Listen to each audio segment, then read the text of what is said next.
Joining us now is Jordan Trimble. He's the president and CEO of Skyharbour Resources. Great to see you. Great to see you as well. And we were just talking off air that your model is unique in that you have wholly owned properties, you have partners, you've got the finance background. So can you give us a sort of an overview of the model? Sure. So yeah, we are a high-grade exploration and discovery story. All Athabasca Basin projects. We've accumulated an asset base of 15 properties scattered throughout the basin over the 10 years that we've been a uranium company. Took advantage of depressed uranium prices about 8-9 years ago initially. But we've really now formed a hybrid strategy or model. So we offer investors direct exposure to high-grade discovery and exploration at our core projects of Russell and Moore Lake. These are two projects that are more advanced stage exploration assets. And we've coupled that now with prospect generation. So a dozen or so other projects that are secondary and tertiary projects in the portfolio, usually a little earlier stage. And we look to bring in partner companies that fund the work at those projects and pay us cash in stock to earn in. Now, you have an entrepreneurial background, a finance background, a CFA. So does that give you an advantage, do you think, in terms of executing on your strategy? I mean, look, I appreciate that. I think you want to look at the whole team, right? We've got a great mix of capital markets, managerial experience. I come from more of a finance and entrepreneurial background.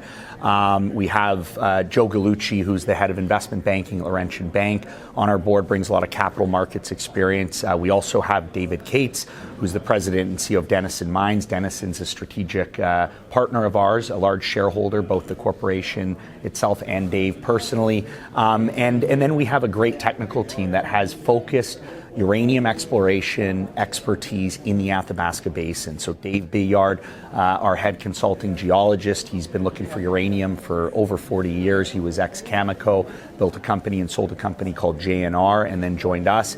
Christine McKechnie, who's now our senior project geologist, wrote an award-winning thesis at the University of Saskatchewan on one of our uranium deposits, the Fraser Lake Zone B deposit. So a really good mix of, again, focused expertise on uranium exploration discovery, coupled with capital markets and management experience. So you mentioned you started the company about 8 or 9 years ago. You had a contrarian view of buying up land for pennies on the dollar. So how's that paying off? Yeah, look, it's panning out as we speak. Needless to say, it was a very difficult market through the years of 2013 when we started it. Right through up until about a couple of years ago. I mean, there was depressed uranium prices. There were a lot of companies that folded, underinvestment in the sector. We were able to build this 15 project portfolio that you see here now. It's one of the largest land positions held by any company in the Athabasca Basin, over 1.1 million acres of ground scattered throughout. And we've done that at a very attractive valuation and various prices paid for these properties, whether it's through option agreements and earn-ins or through staking. We've, again, been able to amass this asset base. And yeah, just as an example, if you look at, it's a part of our prospect generator business, we acquired our Yurchison and Falcon Point projects about 6 or 7 years ago for $20,000 and at the time 2 million shares of the company at, call it 10, 12 cents. We've now optioned most of those projects. We've pieced them off to 3 different partner companies. And if you look at the total exploration expenditures, cash payments, and share issuances of those combined deals, it's tens of millions of dollars that we've been able to basically create through those option agreements and earn-ins. And does that include the latest deal with Tisdale Clean Energy, $11 million? It does. And so on that, it's a great example. So that is a portion of the broader South Falcon project. Let's call it the South Falcon East project. And that deal includes an expenditure requirement. So they have to fund exploration for the next 5 years. That totals about 10.5 million Canadian. There's a cash payment over that period of time. That's about 4.6 million.